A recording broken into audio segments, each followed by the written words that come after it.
there! Welcome to my craft room. Today I want to show you how I organize just my stamps.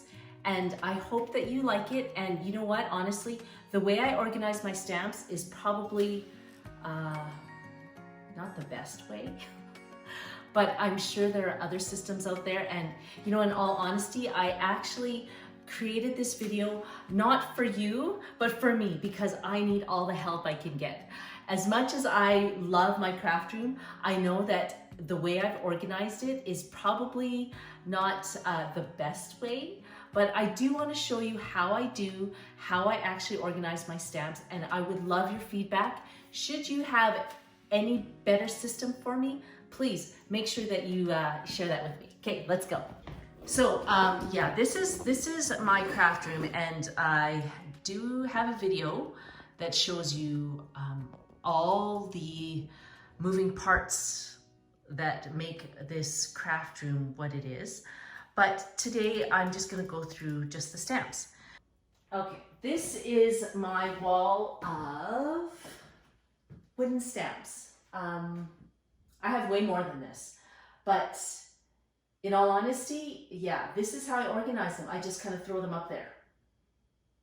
The ones that I use a lot, I put up there, but you know what, I've always wanted to make my craft room look like a craft room. So just displaying wooden stamps, I think, is just a fun way of really decorating your craft room. So those are my stamps. Those are just the wooden stamps. Now, I do have other stamps, and they are in they're in those drawers down there. Yeah, when we designed this craft room, it wasn't big enough. I mean, I guess the storage space was not big enough for the wooden stamps that or even just all the stamps that I have. But they're in these drawers here. I have them organized by mostly themes. On this side, we have the birthday section. In this side is more the botanicals.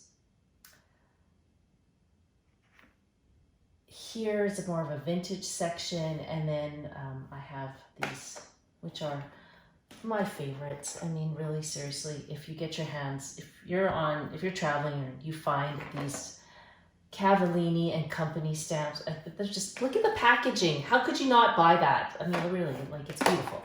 But yeah, whenever I go on a little girls' weekend or weekend away, I will, and I always, wherever I go, I have to craft. Oh my goodness, I always have to craft. It's terrible.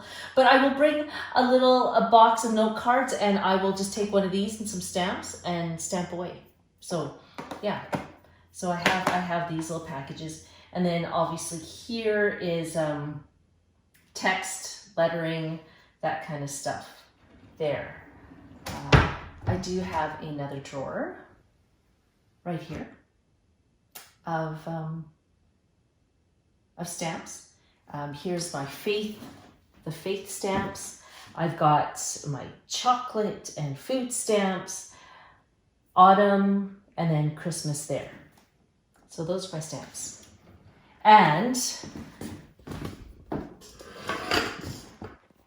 there's one thing that all stampers need, is a collection of acrylic stamp blocks.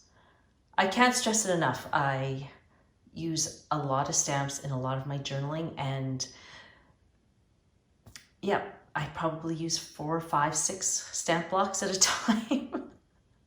So it's always nice to have a collection of stamp blocks on hand. And if you have people coming over, you're having a little stamping party, and it's nice that everyone has a selection of stamping blocks that they can use. Now, aside from that, I do use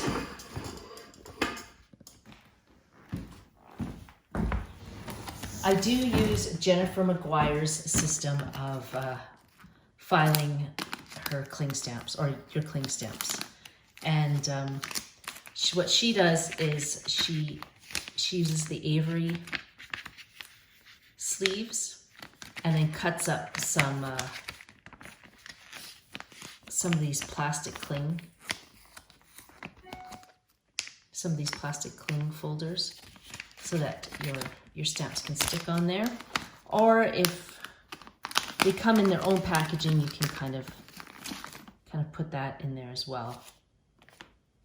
I also store actually some of my dies or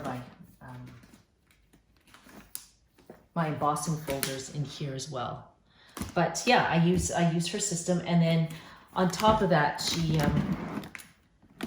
she stores them in these. She stores them in these kitchen bins, which fit perfectly. And I'll put a link to the size of this and the products I use in the description box below. But that's what she uses. And for the file system here, these filing sleeves, that's actually just what are they called? Like the binder dividers?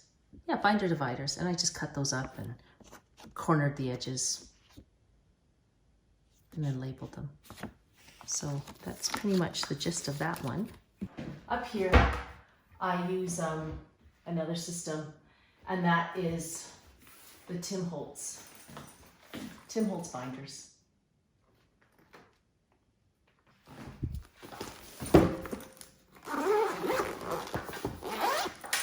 So I pretty much have, his full collection of stamps, and I just love the binder system. I think it's great for storing all his stamps. It's very clean. Yeah, and for me, it's a great way. I like kind of that binder system, filing system way of organizing my stamps. So yeah, that's pretty much it. And then there's one last stamping organizational tool I use, and that's that right there. I think everyone should have a place where they store all the new stuff that they've purchased. They cannot store it in the where you normally store your stamps. And the reason why I say this is because if you store it with the general population, you actually forgot that you just purchased them. And especially if they're new, you really want to, there was an idea behind why you purchased them. And you thought, you know what, I have this idea, I want to do it. So I call this I wouldn't say it's my dumping ground of new products, but I guess it is. Because then it says to me, stop buying. Work with what you have. You have some new great materials, great stamps that need your attention, that need to be used. So go in there and use that before you keep buying. So that's kind of what I do. This is all like new products that I'm like, oh, you know, I want to try that. I want to use that. And so this is, I think, a great way of keeping it real, really, and making sure that you don't over purchase. Thank you so much for joining me in my little mini tour of my stamps and how I organize them. I know it's it's a little tiny video, but it's just a snippet of what I want to share with you. I have a larger video that shows you pretty much the whole room and why I designed it this way, or why somebody else designed it for me, which I'll tell you this now, probably wasn't the right thing to do. But in hindsight, I was postpartum, 2 small babies under the age of 2. I did not have the time or the energy to design this. However, it is a beautiful space and I'm truly blessed to have it. It's just not functional. So there are videos that I will show you exactly why it's not functional and why I need your help to help me organize this and make it more functional, and make sure that nobody else makes the same mistakes I did. So I'm gonna have a video for you that shows you the do's and don'ts and what works and what doesn't work for my crafting. So until then, I hope you enjoyed this stamping tour of how I store my stamps. And yeah, and we'll see you in those other videos. Take care and get some crafting in. Bye.